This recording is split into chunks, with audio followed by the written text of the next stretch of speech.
プレスセンターのオンラインプレスブリーフィングを開始いたします。Thank you for joining us, ladies and gentlemen, to the online press briefing hosted by the Foreign Press Center Japan. 新型コロナウイルスの世界的な感染拡大は、国際的な保健協力の重要性を改めて認識させる機会となりました。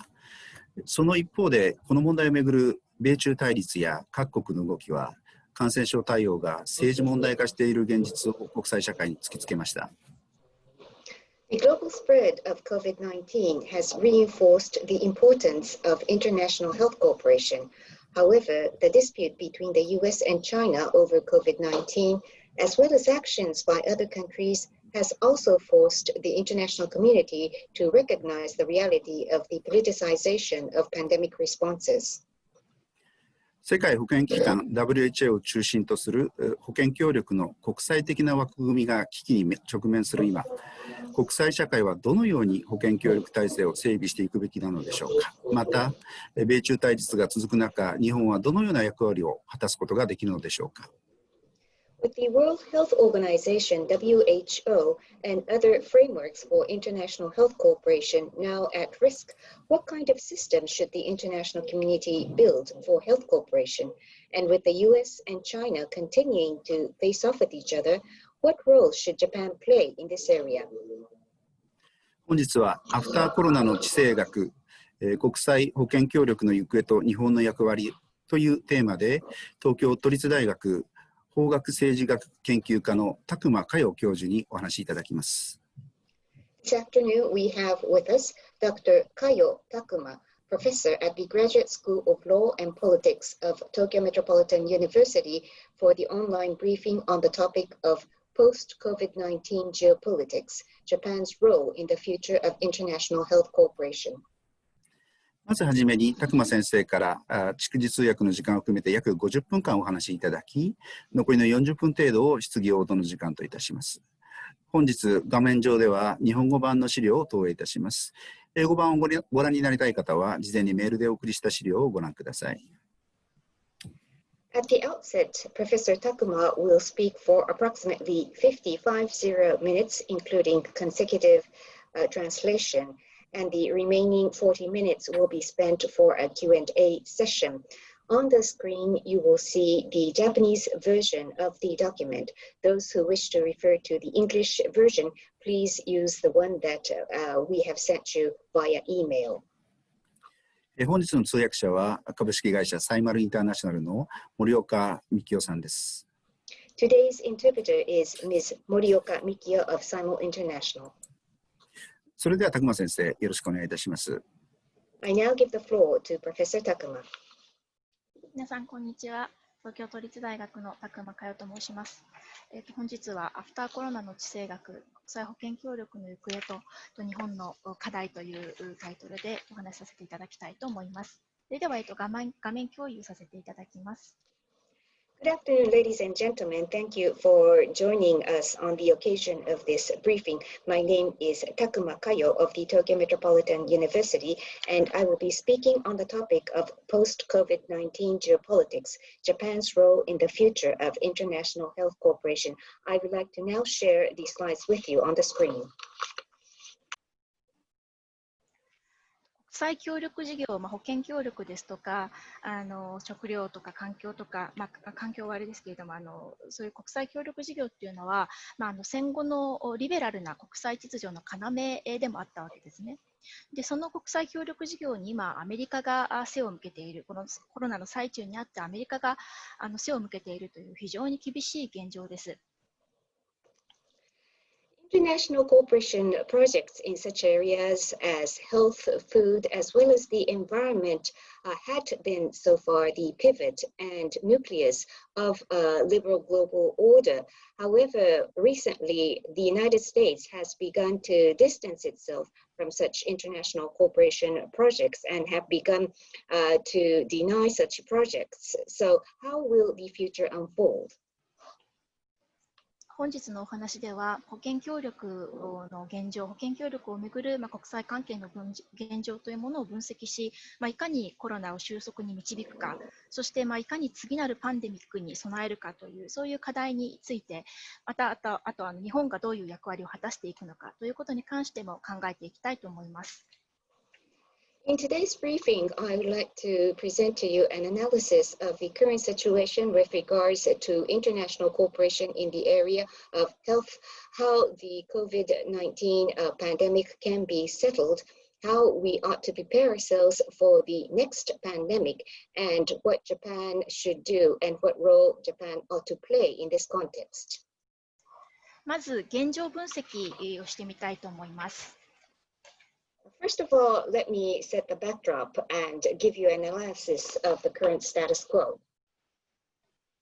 もともとアメリカと中国というのは関係が悪かったわけですね。で、その米中の関係が悪い状況の中でこのコロナというものが起きまして、でこのコロナをめぐってさらに米中の対立というものが激化しているというのが現状かと思います。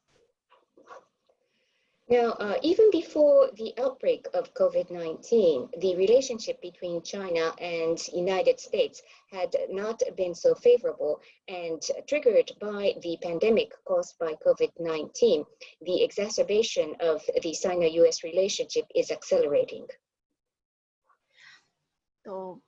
例えばトランプ大統領は4月の初旬、WHO があまりにも政治的で中国寄りであるというふうに批判し、当機関への拠出金を停止するというふうに発表しました。そして5月の終わりには WHO との関係を終わらせると発表し、世界に衝撃を与えました。For example, in early April, citing such reasons as WHO becoming too politicized and overly biased and tilted towards China, President Trump of the United States announced that the United States will be suspending its funding and contribution to the WHO. And in late May, he mentioned that the United States will be terminating the relationship with the WHO, which sent shocks to the world. しかしトランプ大統領の対中国批判というのは中を開けてみると必ずしも一貫性がないということも見えてきます。例えば1月の終わりから2月の初旬にかけてトランプ大統領は習近平氏のですね、リーダーシップというものを称賛していたこともありました。However, if we truly look at the substance of China criticism towards China cited by President Trump, there is not necessarily consistency in the statements that is made by the president. For example, between late January towards early February, he was in fact applauding the strong leadership exercised by President Xi Jinping. またアメリカのトランプ政権の内部でもこの WHO との関係を終わらせるということに関して必ずしも合意がないということも最近の報道で明らかになっています。例えばつい最近ですね、共和党の議員さんがレポートを提出してですね、でその中でトランプ政権にその WHO との関係を終わらせる発言を再び考え直すように、むしろ WHO のメンバーにとどまり、WHO 改革に積極的に推進するべきだということを促したということも報道されていました。And further, according to recent press reports, we have discovered that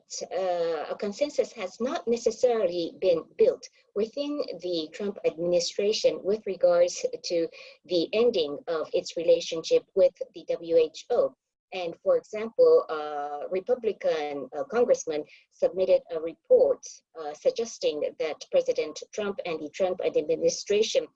should again review its policy of terminating the relationship with WHO and suggested that it might be better for the United States to stay as a member of the WHO and take the leadership to cause true reform in the organization.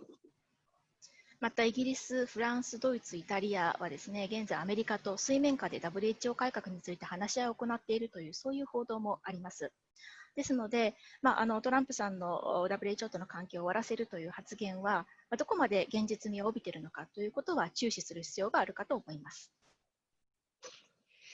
Further, there have been some reports that the United States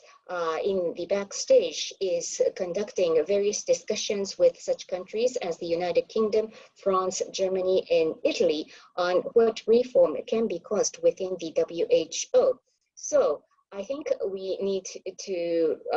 think very carefully whether President Trump's statement that the United States will terminate its relationship with the WHO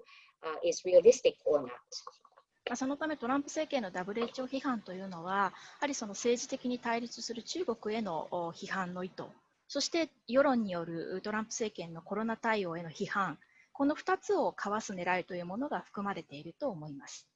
われます。Therefore, the criticism of the WHO and China by the Trump administration may have two meanings. In other words, the criticism against the WHO is being used as a means to condemn China, and further as a means to somehow get away with the public opinion against the Trump administration with regards to such attitudes. 対する中国もですね、やはり WHO との関係、WHO との蜜月というものをアピールすることによって、アメリカに対抗しようという狙いが含まれています。そのため現在の WHO 保健協力というものは完全に米中の対立の場と化しているというふうに見ることができるかと思います。On the other hand, China is also making use of its extremely close relationship with the WHO in order to make an appeal to the global community, the presence of China, and to criticize the United States. So in this context, the WHO is being taken advantage of as a stage for Sino-US rivalry.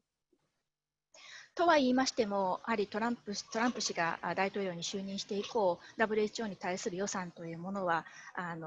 減少してきていますし、さらにパリ協定ですとか、あとユネスコを脱退したという過去もありますので、楽観視することは決してできないかと思います。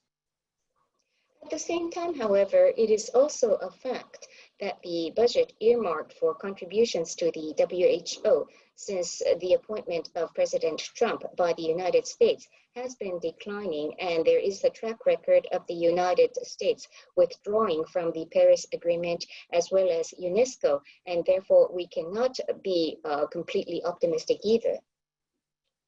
そのため、もしアメリカの脱退というものが現実のものとなれば、具体的にどういうリスクがですね、やはり保険協力に生じるのかということを少し考えてみたいと思うんですけれども、まずお金の大部分が失われるということですね。この表からはですね、WHO の最新の予算年度の支出者の内訳というものが記されているわけですけれども、やはり歳入の 12%、WHO の歳入の 12% を占めるアメリカからのお金というものが得られなくなるという、そういう問題点が一つ生じます。So I think we need to consider what risks are there in terms of international health cooperation projects if the withdrawal by the United States from the WHO becomes a real scenario. And first of all, the money is a major problem. United States accounts for the majority or a huge share, lion's share of the contributions to the WHO. And this table indicates the breakdown between countries with regards to the contributions, countries and organizations' contributions in the latest budget year of WHO. And the United States accounts for as high as 12% of the total budget of the WHO, which will be lost if the United States withdraws. さらにこの12% のお金で賄われている具体的な WHO の事業というものもですね、影響を受ける支障を余儀なくされるということですね。例えばこの表にはアメリカの拠出金がですね、どういう用途、WHO の活動のどういう用途に使われているのかということを示したものですけれども、緊急対応プログラムっていうのは、今で言えば途上国、感染が拡大する途上国のコロナ対策ですね、そういうものですとか、あるいはコロナ以前から世界的な課題となっていたポリオ、あるいは感染症の対応能力の強化、こういう分野がですね、やはり活動支障を余儀なくされるということが言えるのかなと思います。Further, there will surely be impact caused to the projects that are being funded by the contributions offered by the United States that accounts for 12% of the total funding of the WHO. This table lists the breakdown of U.S. contributions by use or by projects, and health emergencies at the top indicates projects that are offered mainly to developing countries where at the moment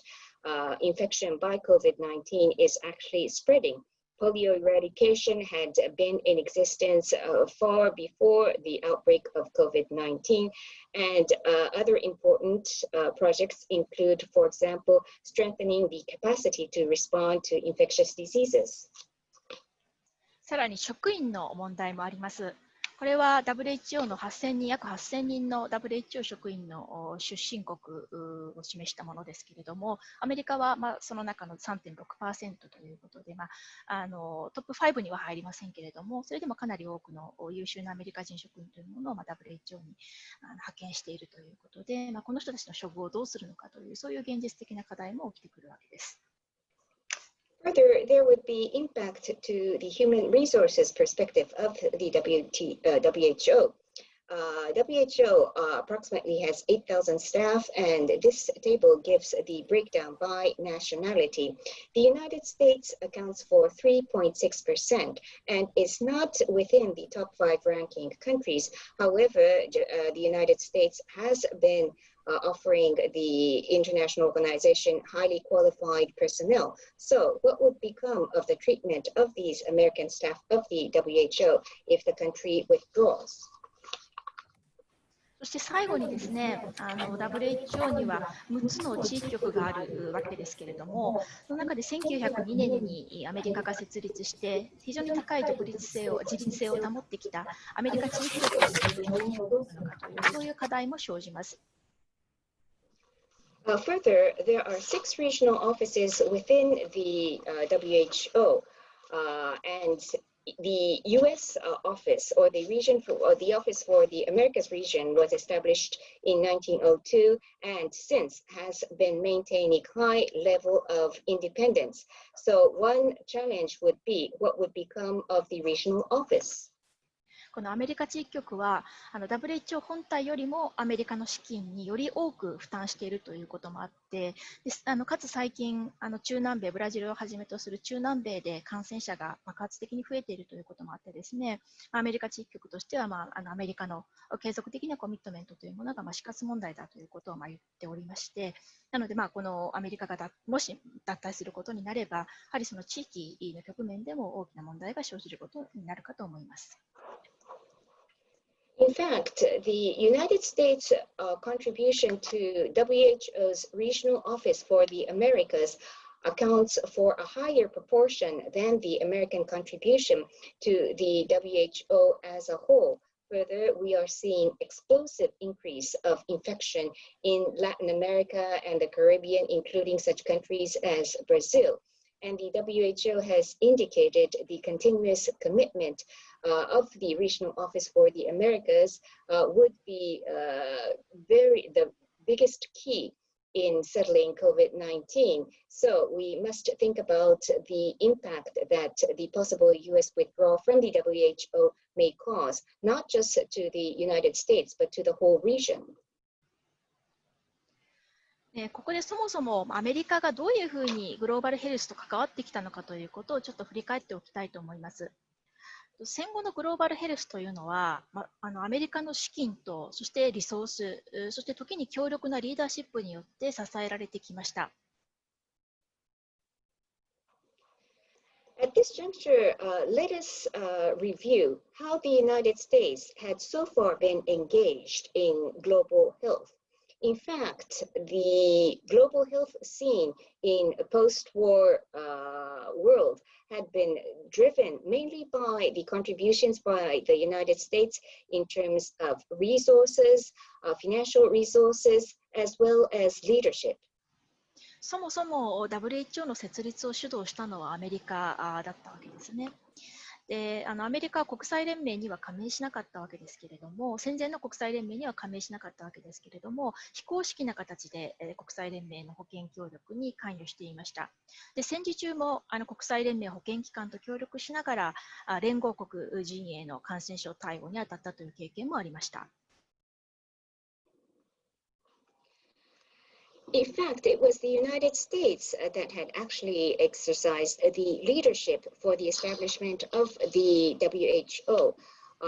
And in fact, during the World War, United States did not join the League of Nations. However, in an unofficial capacity, the United States had truly contributed to the League of Nations health organization and had contributed to driving such global health efforts through such capacity. そのような経験から戦後よりグローバルな規模での保健協力の組織を作ろうとアメリカが主導したわけなんですね。で、WHO を作るときにはイギリスとか当時のソ連とかその他の国々はですね、その加盟国を国連に限定しよう、国連にすなわち敗戦国とかそういうのを除いてですね、国連に限定しようっていうそういう動きもあったわけなんですけれども、アメリカは敗戦国とかあと非自治地域も含むですね、そういうグローバルな保健協力の母体として世界保健機関、国連保健機関ではなくて世界保健機関を作るということを言って譲りませんでした。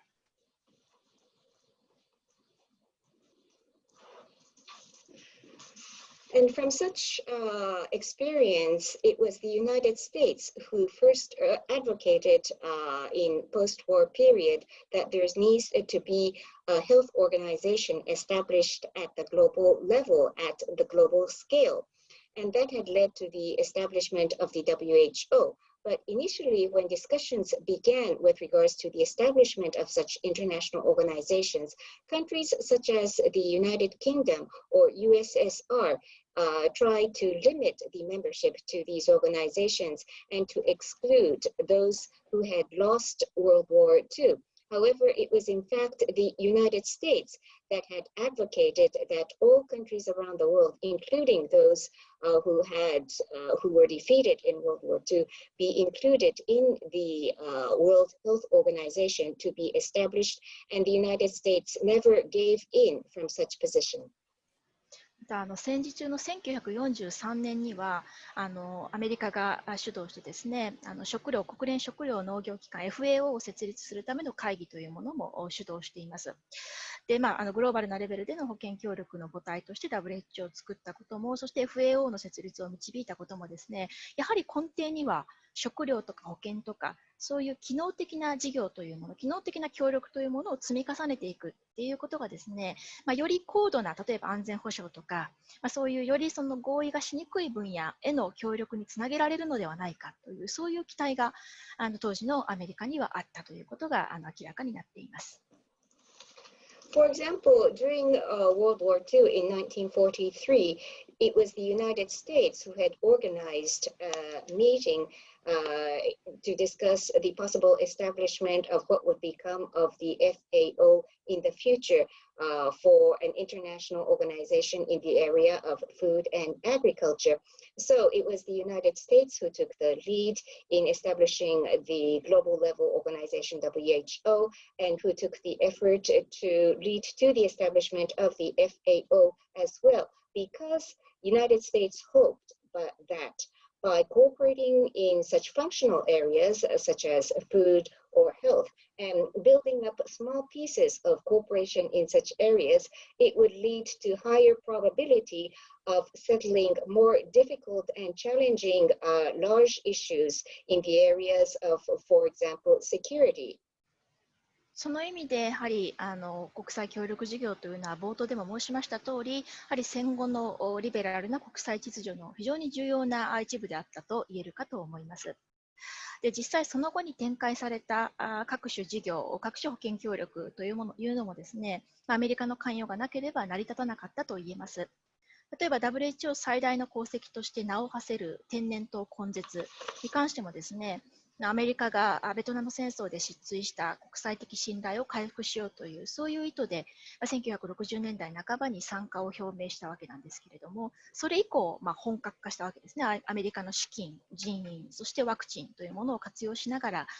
展開され、そして1980年に天然痘の根絶というものが宣言されるに至ったわけです。And in fact, as I said at the outset of this presentation, international cooperation had been a very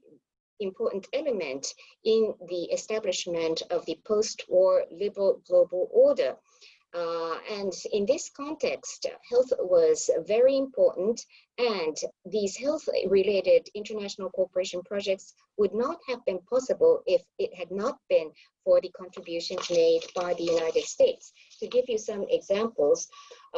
the smallpox eradication program organized by the WHO is now considered to be one of the historical iconic projects of the WHO. But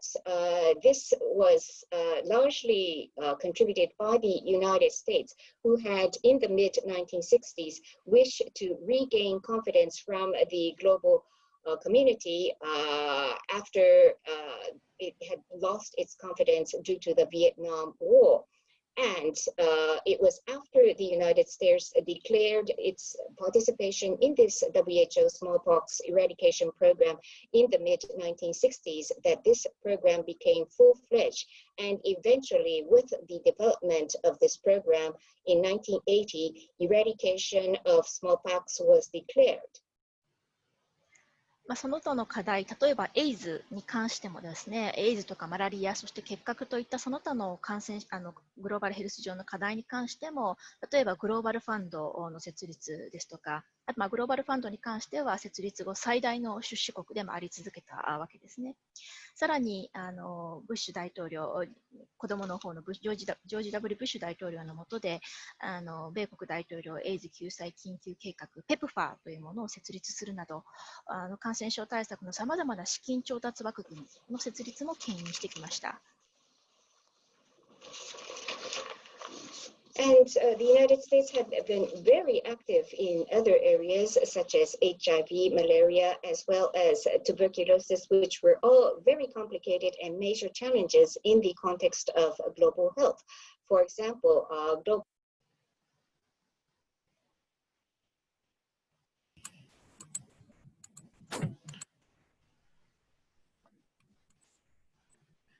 すみません、森岡さん。森岡さん。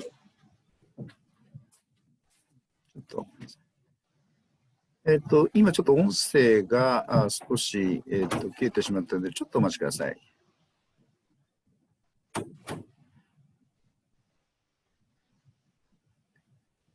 ちょっとお待ちください。森岡さん、今のところもう一回通訳、ちょっと音声が今途切れてしまってるんですが、今、テスト、森岡テストして今聞こえます。申し訳ないですけど、ちょっと今のところもう一回通訳していただいてよろしいでしょうか。はい。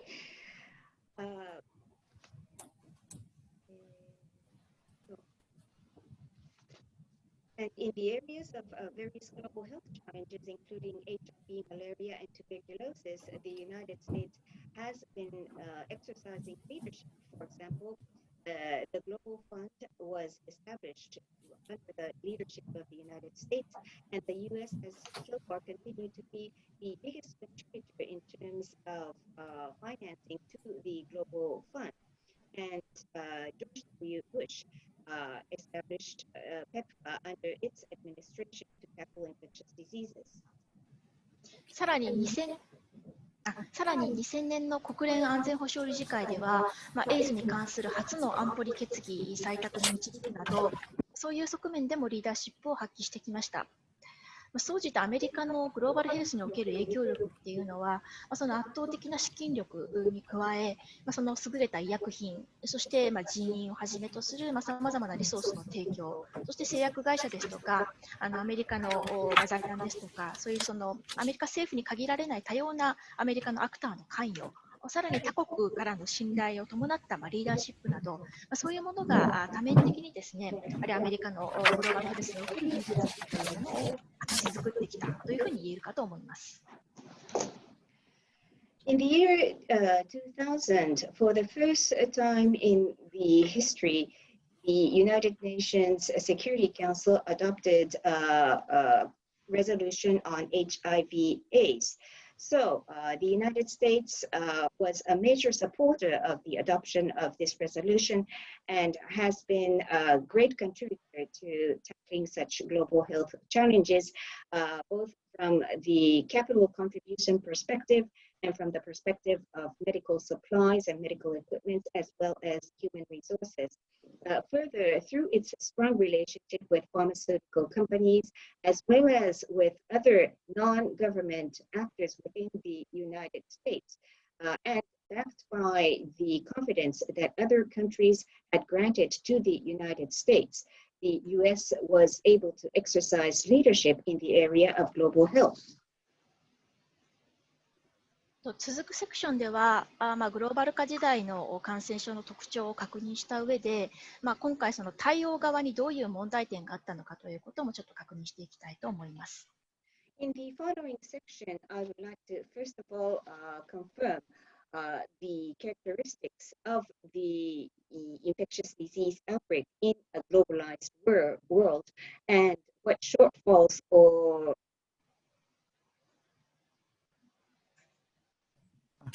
すみません。ちょっと今また音声が、不安定になってますので、ちょっと少々お待ちいただけますでしょうか。ちょっと、今ちょっと音声がまた不安定になってますので、ちょっと通訳の方にちょっと移動してもらいますね。少々お待ちください。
今のところ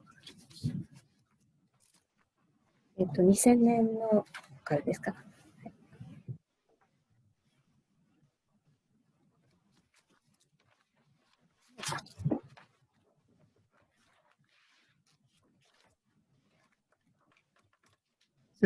今のところちょっとお話しいただいて、それから通訳でお願いできればと思います。じゃあ、もう一度お話しさせていただきますけれども、そうですね、グローバル化時代の感染症の特徴ですとか、特徴を確認した上で、国際その対応側にですね、どういう問題点があったのかということを次のセクションでは確認していきたいと思います。In the following section, I would like to first of all identify the responses taken against the infectious disease in the globalized world, what the characteristics were, and what the problems were in the responses pursued by various countries against this outbreak. 現在の国際社会は、いわゆるグローバル化時代と言われるわけですけれども、このグローバル化時代の感染症の特徴というのは、やはり一地域で発生する感染症というものが、人とか物とかそういうものの流れとともに世界各地に瞬く間に広がってしまうということですね。で、それだけではなくて、やはりその人間の健康、感染症によって人間の健康が害されるだけではなくて、経済、そして国家の防衛、私たちの生活というふうにですね、本当に多面的にインパクトを与えるということ、それがまさにグローバル化時代の感染症の特徴と言えるのかなと思います。The biggest characteristics of infectious diseases erupting in a globalized world is the fact that something that is sourced in one region through the mobility of people and goods will instantaneously spread to other regions. And that would have impact not only to human health, but the social economic aspects, the defense of nations, as well as the livelihood of various citizens. And therefore, the impact is multifaceted.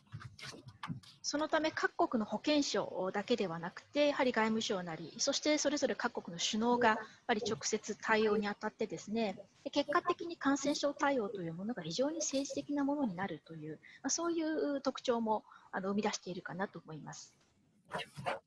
And that is why it is necessary to gain not only the engagement of the Ministry of Health of various countries, but the Foreign Affairs Ministry, as well as the leaders of the countries themselves, need to become directly engaged. So as an outcome of such context, health issues in this globalized world tends to become politicized. このように感染症がもはやその公衆衛生上の一課題ではなくてグローバルな脅威としてその性格を変えてきたわけなんですけれども、そういうふうに感染症が特徴を変えればですね、対応するための枠組みというものもその変化に即してアップデートされていくっていうことがやっぱり望まれるわけなんですけれども、今回の新型コロナをめぐってはやはりその既存の保健協力の枠組みというものが必ずしもそのグローバルな脅威というものに対応できるものではないということも明らかになったのかなと思います。No longer is such outbreak of infectious disease a purely public health only challenge. It has become a global threat. And therefore, in order to respond to this new characteristics of public health challenge becoming a global threat, the framework to respond to such challenges also may need to be updated. So it has now become clear that it may become necessary to change and adjust the existing framework in order for us to be able to respond to this global threat caused by infectious disease. 具体的にその制度の側の問題点、明らかになった問題点を大きく2つ挙げますと、1つはやはり国際機関の側のですね、やっぱり限界といいますか、権限の、その国際機構としてのその将来の権限の弱さのようなものがやはり明るみに出たのかなと思います。国際機構っていうのは強制力を持たないわけですね。で今の WHO に関しても、例えば発生国に強制的に立ち入って、強制的に情報を引き出させるとか、そういう権限は持たないわけです。あくまで発生国の自発的に申告する情報に依拠して対処しないといけない。そういう将来の弱さがあるわけですね。それが今回露呈されたと言えるのかなと思います。And in this context, there are two major issues that have become clear. First of all, the limit of what international organizations can do under such context due to the weakness of the authority granted to international organizations. International organizations do not have the authority to enforce something on binding terms. And for example, the WHO is not given authority to go in and conduct a field inspection in the source country and oblige the source country to offer the international organization such information related to the infectious disease. They can only rely on the voluntary and spontaneous efforts to be made by the member state in way of reporting, and such inherent weakness has become exposed. もちろん WHO により強い権限を持たせるべくルール、具体的には WHO 憲章ですとか、あるいは感染症対応のための国際保健規則を改定するということは可能だと思います。しかし加盟国の一定以上のですね、賛成があって初めて、そういう改定というものは可能になるということでですね、やはり多くの国が国家主権の影響というものを懸念してですね、反対することも予測されます。実際 WHO が設立されるときにもですね、より広範な活動をですね、WHO がこう手掛けることができるようにしようという、そういう提案もあったわけなんですけれども、やはり多くの国がですね、自国の国家主権への影響というものを恐れて反対したという経緯もありました。Of course, it's not impossible to give stronger authority to the WHO through the revision of the WHO Charter or through the amendment of the international health regulations. However, such action will require a certain number of member states to support those proposals. And in fact, it would be possible to assume that there would be many countries who would object to such proposals due to their concerns over their own national sovereignty. And in fact, when WHO was inaugurated, there was also an idea to give wider scope and wider authority to the WHO so that the organization could be engaged in more diverse projects. However, many countries back then were concerned over the infringement of their own national sovereignty and objected to such idea. もう一つの問題点というのはですね、先ほど申し上げました通り、感染症というのはもはや公衆衛生上の課題ではなくて、やはり本当にグローバルな多国面に影響を与えるグローバルな脅威なわけですね。で、それに対応するためのやはり包括的な設計になっていないっていう、そういう点が2点目として明らかになったのかなと思います。で、WHO が設立されたときにはですね、やはりこれだけ多局面に影響を及ぼす感染症っていうのはまず想定されていなかったわけですね。なのでやっぱりWHO っていう組織そのものがやっぱり今のグローバルな脅威に対処しうる枠組みになってないっていうことです。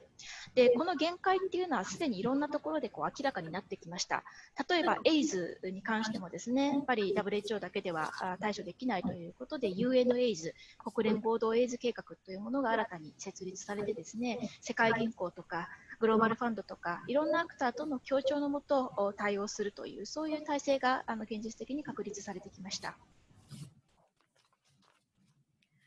The other problem is that the infectious disease is no longer just a matter in the area of public hygiene. It has become a global threat, and we do not have a framework to respond to such a global threat because the international organization wasn't originally designed assuming that it could become a global threat. So that is the second big issue. In fact, when the WHO had given birth, people did not assume that infectious disease could have such multidimensional impacts. And therefore, WHO was not designed in order to respond to such global threat. And that is why it is with various limits in its activities. And those limits have become quite obvious in the history as well. For example, in the case of HIV/AIDS as well, after it had become clear that WHO alone was not enough to respond to the global threat, a new organization such as UNAIDS was established, and programs began at the World Bank. And the Global Fund was also established in order to allow for the WHO to collaborate with these new organizations and groups. エボラ出血熱の時にも緊急対応ミッションという暫定組織が設立されたこともありました。このようにですね、やっぱり恒常的に財政不足に悩まされる WHO がやはり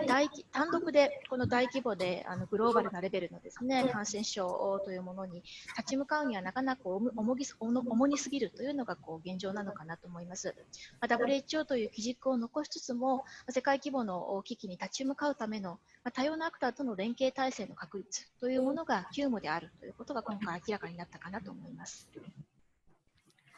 The problem also became obvious on the occasion of the outbreak of Ebola hemorrhagic fever, and that had led to the establishment of a regional organization as an emergency mission to respond to Ebola. probably because the burden to be borne was too heavy for WHO alone there, and therefore going forward, we need to think of WHO as the main axis, but enabling WHO to collaborate with diverse actors in its response to these outbreaks. アメリカと中国が対立している、そして、対応枠組み、保健協力のグローバルヘルスの基礎の対応枠組みにはさまざまな欠点があるということが、明らかになった中でもですね、我々の前に立ちはだかる問題というものは全く変わらないわけですね。具体的にはこのコロナというものを、いかにして、収束に導くのかということですね。で、このコロナが収束すればそれで、終わりではなくてですね、必ずまた次なるパンデミックは起きるわけです。なので、そのパンデミックに備えて、いかに今回悪かった点をですね、補強していくのかっていう、そういう課題もあります。So, in the midst of confrontation between the United States and China, and with the shortcomings of the existing framework for global health becoming obvious, we need to think what we need to do. The challenge we are faced with at the moment is not changing, and the biggest challenge for us at the moment continues to be how we can bring COVID-19 under control and settle the issue, the pandemic. But after the pandemic is settled, that does not mean that the problem has ended, because it is for certain that the next pandemic will arrive sooner or later, and therefore we must take this opportunity to think how the exposed weaknesses can be reinforced in order to have a robust framework that can respond to future pandemics. この2つの課題に現実的にアプローチしていくためにはですね、国際組織の側のやっぱり変えていくっていうことと、あと国際社会の側の努力ですね、その2つが重要になってくるかと思います。でまず組織の側の何を変えればいいのかっていうことなんですけれども、やはりより安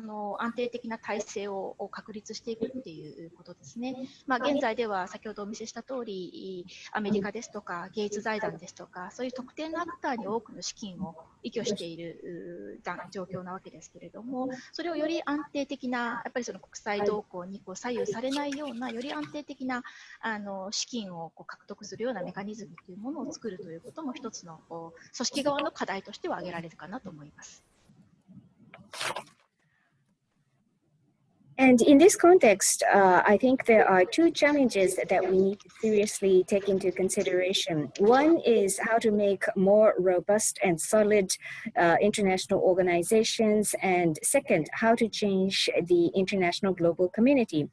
First of all, in terms of the organization, we need to have in place a more solid structure and framework. Currently, the financing is dependent on a handful of specific actors, including the United States, as well as Gates Foundation in the financing of this organization. And therefore, on the organizational side, one thing we need of is the establishment of financing mechanism that would not be influenced by the fluctuation in the international situation. さらに先ほど申し上げたようなですね、WHO の将来の権限の弱さというものをやはり加盟国がですね、長期的な視点で見直しを図っていくということも求められるかなと思います。Further, we need to also analyze the inherent weakness of authority given to the WHO because of the nature of its organization, and member states must, from a long-term horizon, reconsider this issue. で国際社会、もう一つの、今申し上げた中も国際機関側の要素であって、もう一つがですね、やっぱり国際社会側の努力というものが挙げられると思うんですけれども、現在アメリカと中国が対立している中でもですね、ヨーロッパですとかオーストラリアといった国々が、例えばそのワクチンの開発、あるいはその公正な分配ということに関して、ある程度連携してですね、動きをリードしてきたということがあります。でさらに今WHOの執行理事会会の議長であるですね、インドとオーストラリアというのはですね、ともに WHO の改革にも非常に熱心な姿勢を示しておりまして、こういういわゆるミドルパワーがですね、足並みを揃えて連帯していくということで、ある程度このコロナを収束させる、そして次なるパンデミックに備えて体制を変えていくということ、この2つの問題にある程度アプローチできるのではないかと思われます。So far, I focused on the things that need to be done on the part of the international organizations. Then, what are the efforts that the international community ought to be pursuing? In the midst of this confrontation between China and the United States, other players have gone ahead to collaborate with each other. For example, Europe and Australia have gone ahead in cooperation for the development of vaccines, and they are collaborating for the fair allocation of the vaccines as well. So they've been taking the lead in such matters, and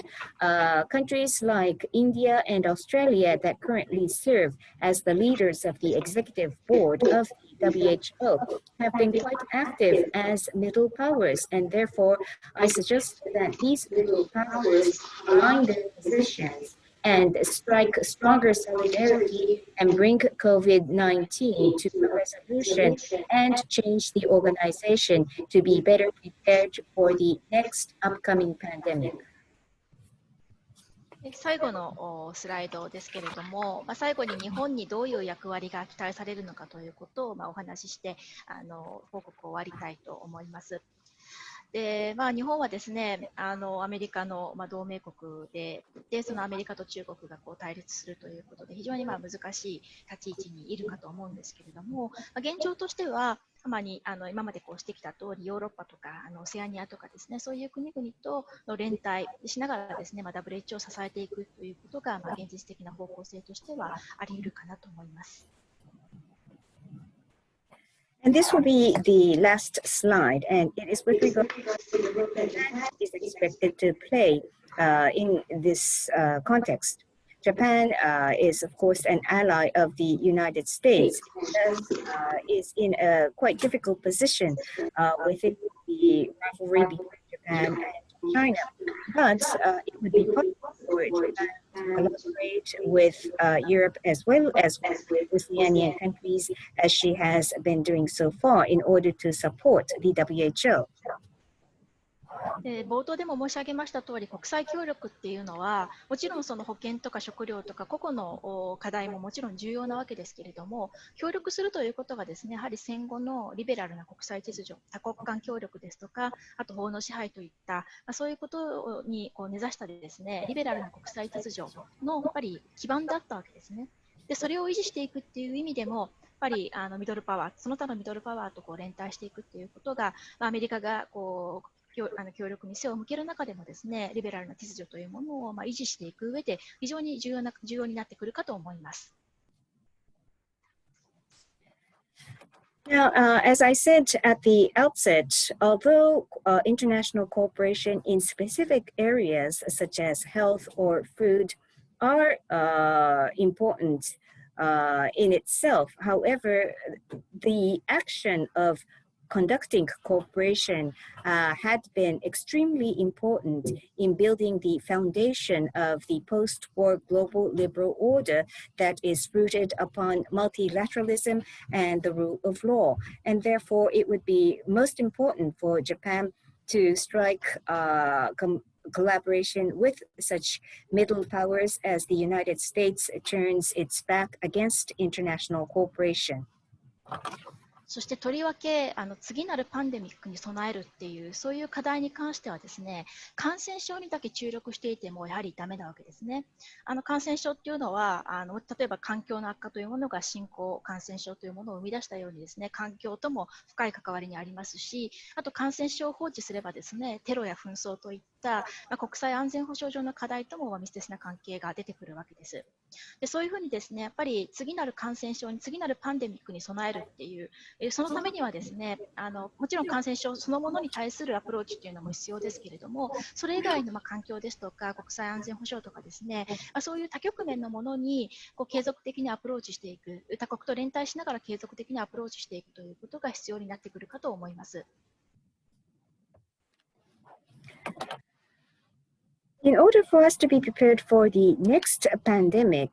it is not enough just to inject efforts in response to infectious diseases. For example, the exacerbation of the environment had led to the worsening of the situation of the outbreak of the infectious disease. So infectious diseases have a very strong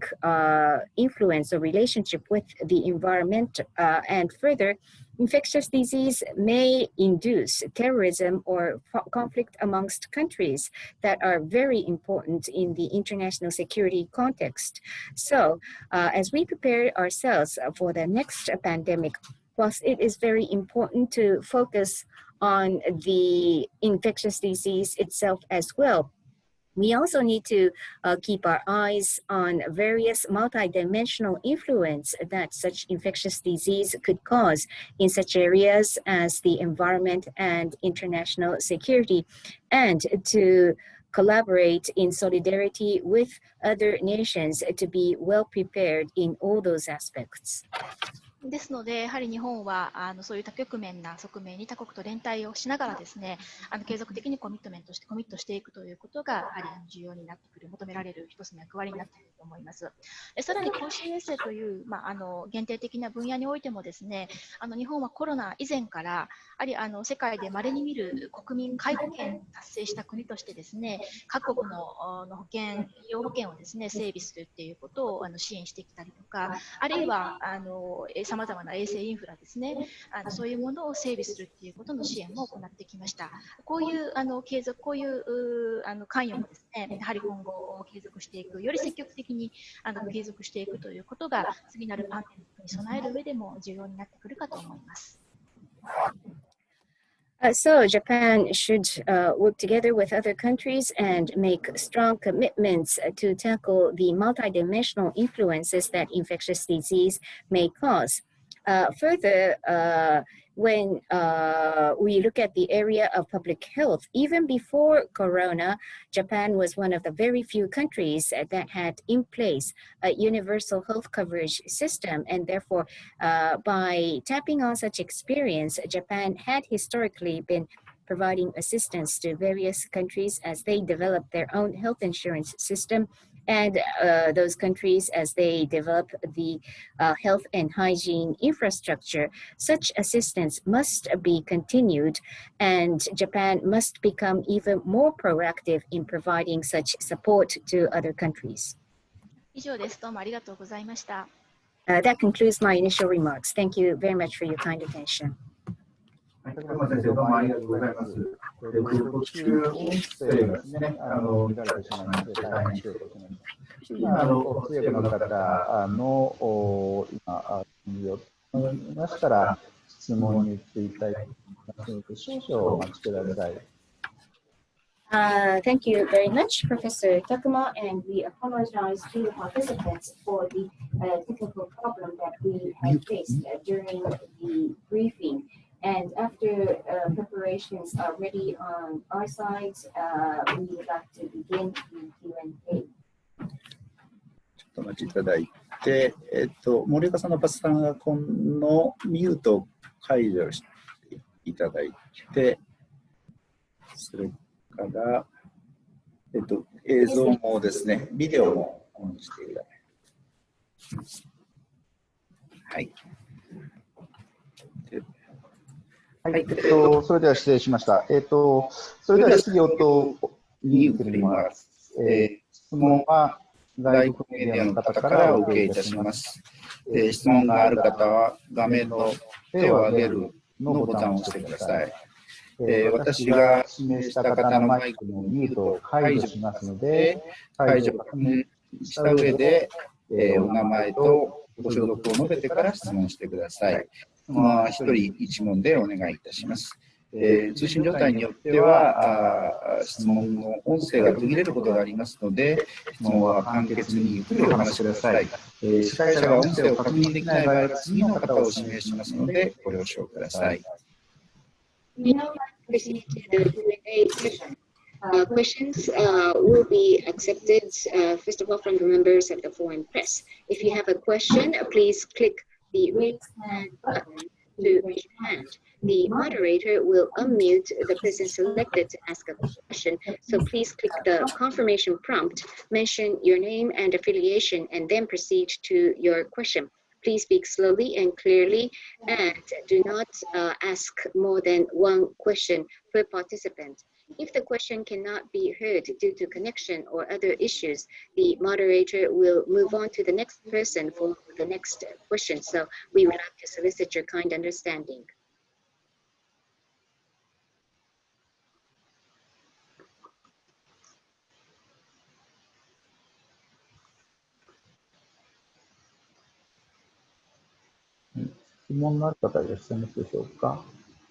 Those of you who have questions, please click the raise hand button.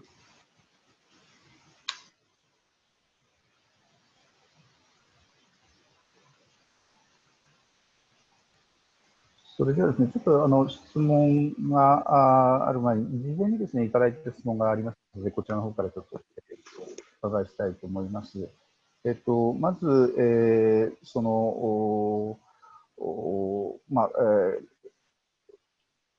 国際的な保健分野におけるリーダーシップについて、特にアメリカからの信用というのが、WHA の方で、アメリカの信用を、失いつつありますけれども、そういった中で WHA の役割というんでしょうか、どのような役割というのが今後期待されていくというふうに考えられますでしょうか。While we wait for people to raise their hand, let me proceed to the questions that we have received in advance. In terms of leadership in the area of global health, as United States loses its trust towards WHO, in this context, what kind of role is expected upon the WHO?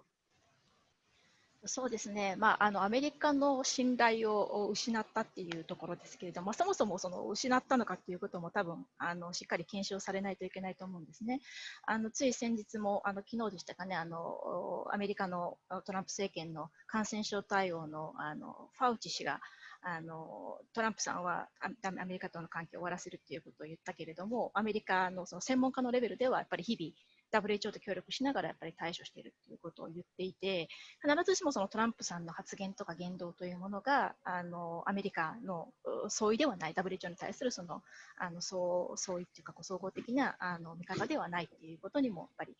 注意が必要なのかなと思います。で、少なくともコロナに関してはですね、やっぱり世界各国の経験とか情報の共有ですね。そしてワクチンの開発とか、あと公正な分配ですね。もし放っておけば、多分先進国が開発してですね、で開発した国が独占するっていうようなことがやっぱり起きうるわけ。実際過去にもそういうことが起きてきたわけですけれども、そうした中でそれを調整する役割というものが一つあり得ると思います。またもう一つはですね、やっぱり先ほどのお話の中でも言いました通り、やっぱりコロナってそれだけで終わるわけではないわけですよね。やっぱりその他の問題ともすごく密接に関わっていますし、でその他の保健課題ですよね。例えば保健衛生インフラの整備ですとか、あとポリオの撲滅とかマラリアの撲滅とか、そういういろんな課題に WHO は取り組んでいるわけです。で、コロナに対処すればそれでいいっていう問題ではなくて、やっぱりその他の保健課題というものもやっぱりその他の保健課題の方がやっぱりもうたくさんありますし、そういうものとの調整というものもやはり WHO 以外に担える組織はないのではないのかなと思います。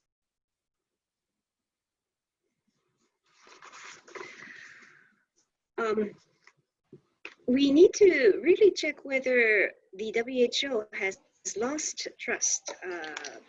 historically granted them by the United States, because most recently, and I believe it was yesterday, that Dr. Fauci, that leads the infectious disease related issues under the Trump administration, mentioned that although the president had said that the United States will terminate its relationship with the WHO, the experts within the US government is in daily contact and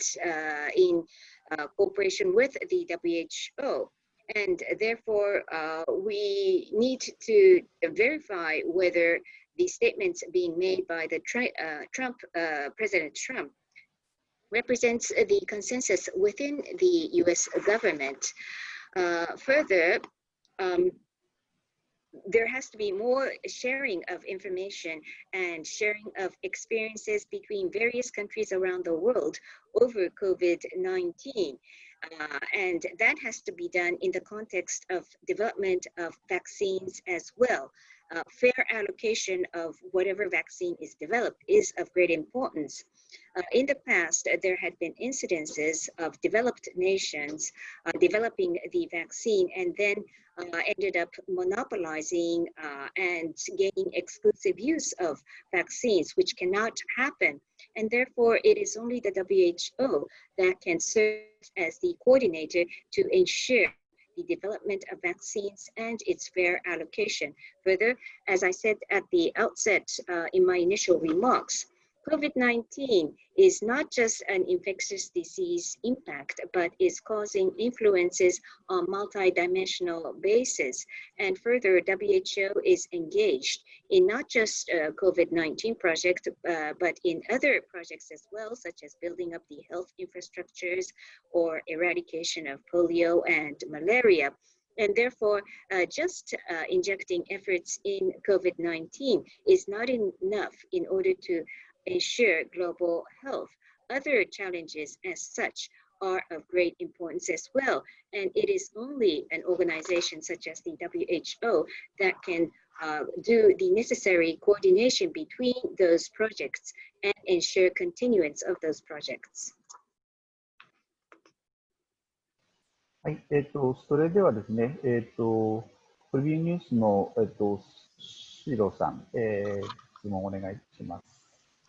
Then I now give the floor to Sushiro-san of Tribune News.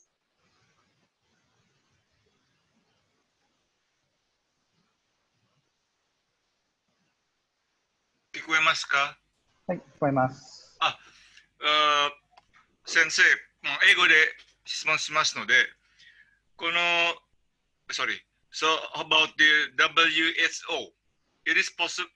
do you think it is possible to dissolve these organizations? So in exchange, we build such as continental health organization, for example, Asia Health Organization, Africa Health Organizations, and for coordination directly to United Nations. Because on every continent, we know ourselves. In Asia, we know our health. In Asia, in Africa, they know their own health in Africa, and more flexible, also more easy to control the health of every continent. And for coordination is in United Nations. How do you think about this one, this idea? スシロと申します。こういったように政治化されてきてしまった中で WHO を解体して、そしてそれに代わる大陸ごとの保健機構、例えばアジア保健機構とアフリカ保健機構と、大陸ごとに保健機構を作った上で、その大元となる制約を国連に任せるっていうような体制は可能だとお考えでしょうか。なぜならば大陸ごとに分けた方がそこの大陸の人たちは自分たちのことをよく分かっているわけで、アジア人はアジアについて詳しい、アフリカ人はアフリカ大陸について詳しい、大陸ごとの保健機構にした方が柔軟性も担保できるし、楽に対応できるのではないかと。そして調整役を国連に任せるというのはいかがでしょうか。はい、ご質問どうもありがとうございます。戦前、今のご質問を伺いながら、戦前のことを思い出していたんですけれども、第二次世界大戦前はまさにそういう状況だったわけですよね。国際連盟という組織が取りまとめを行って、その大陸間の緩やかな連携がある中で、例えばアレクサンドリアとかシンガポールとかですね、アメリカとか、その各地の地域ごとの枠組みというものがかなり自立性を持っていたという、そういう状況だったわけです。でもちろんそれでも良かったわけなんですけれども、問題はやっぱり大陸間の移動があるということですよね。なのでやっぱり大陸を越えてですね、グローバルなレベルでの調整というものが必要になってくるっていう、そういうことが認識されて、世界保健機関というものが設立されたということですね。で、その解体する理由は政治化されているということをおっしゃったわけですけれども、多分その大陸間で作ったからといって全くじゃあ非政治から解放されるのかっていうと必ずしもそうではなくて、今のその WHO の地域的なWHO のそれぞれの地域局の様子を見ていてもですね、やっぱりそれぞれの国がその地域局のポスト争いをしていたりとかして、やはりたとえそれがグローバルなレベルであれ地域なレベルであれですね、やっぱり国が関わる限りですね、その政治とはやっぱり切っても切り離せないというところはあると思います。なのでそういうその地域レベルにもちろんその各国の合意があればそういう体制にすることはもちろんできるかと思うんですけれども、たとえそうしたとしてもですね、その政治に影響されるっていう側面は決して排除できないのではないかなと思います。So I was listening to your question, and thank you very much for the question. I was thinking about the system that exists in the pre-war days. Back then,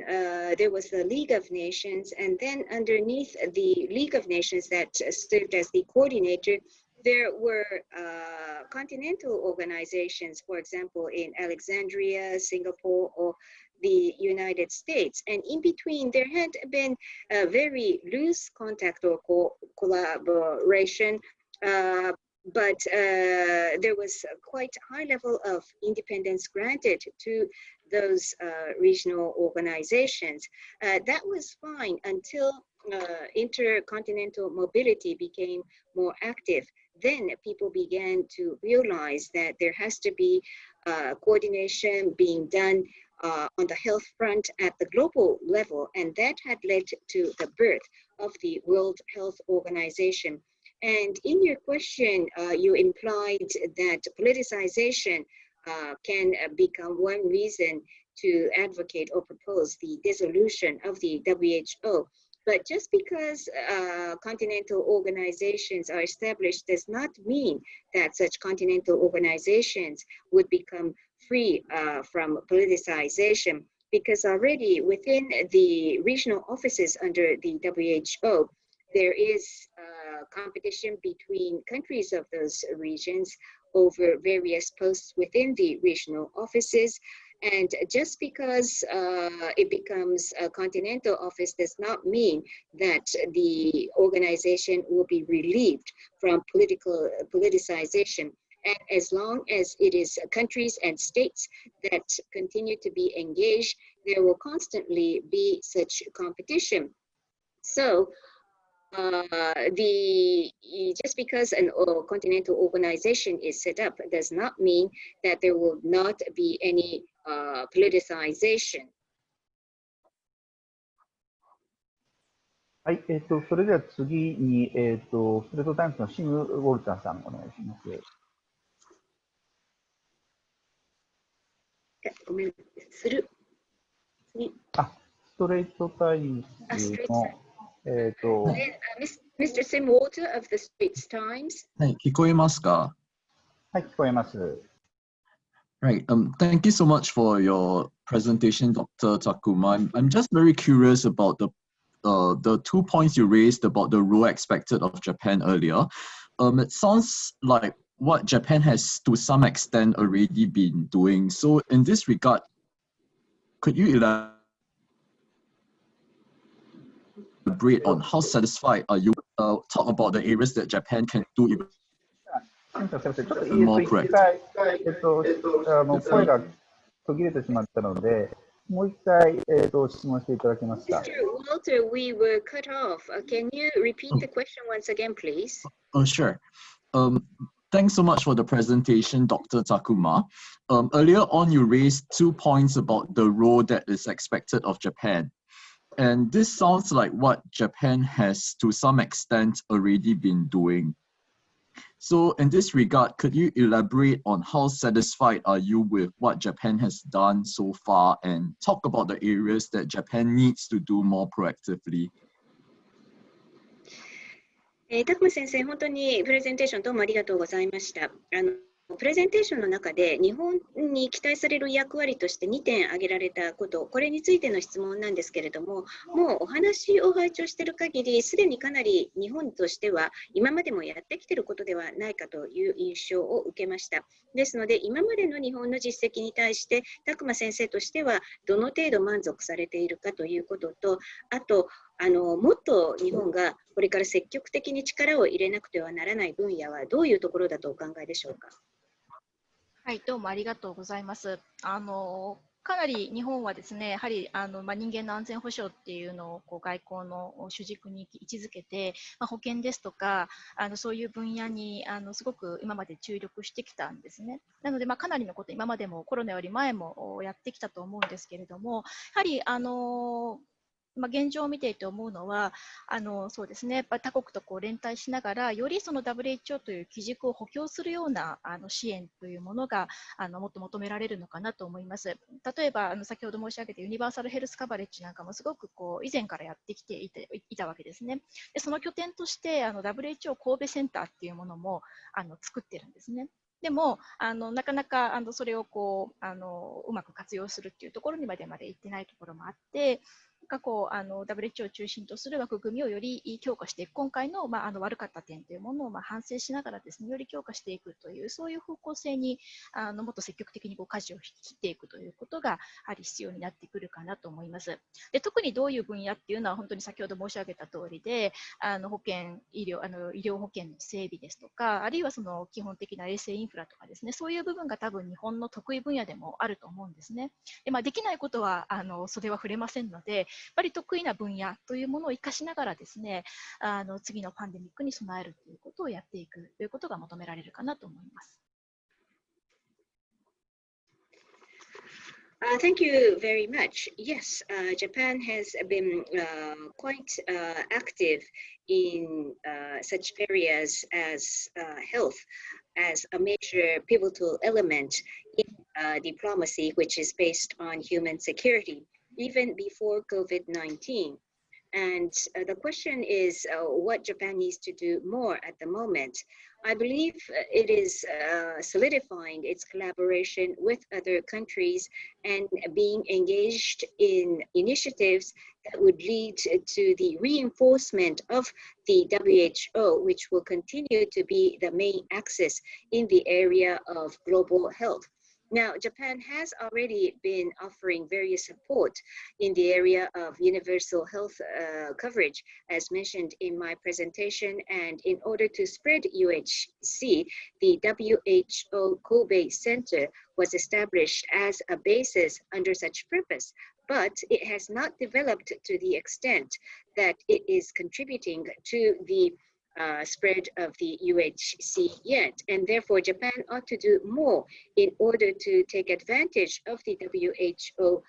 framework and to more actively be engaged in providing such support. And the areas where Japan could offer such support more proactively would naturally be health insurance or establishment of hygiene and public health infrastructure. It's not meaningful to focus on areas that Japan does not have the advantage. So Japan should be focusing on those areas where it already has an advantage and provide support for the world to be ready for the next pandemic. はい、ありがとうございます。他にございますでしょうか。もし、よろしければプレス以外の方からの質問もお受けいたしますけれども、いかがでしょうか。Very much. Are there others who wish to ask questions? And we would like to also give the opportunity to ask questions to the non-press participants.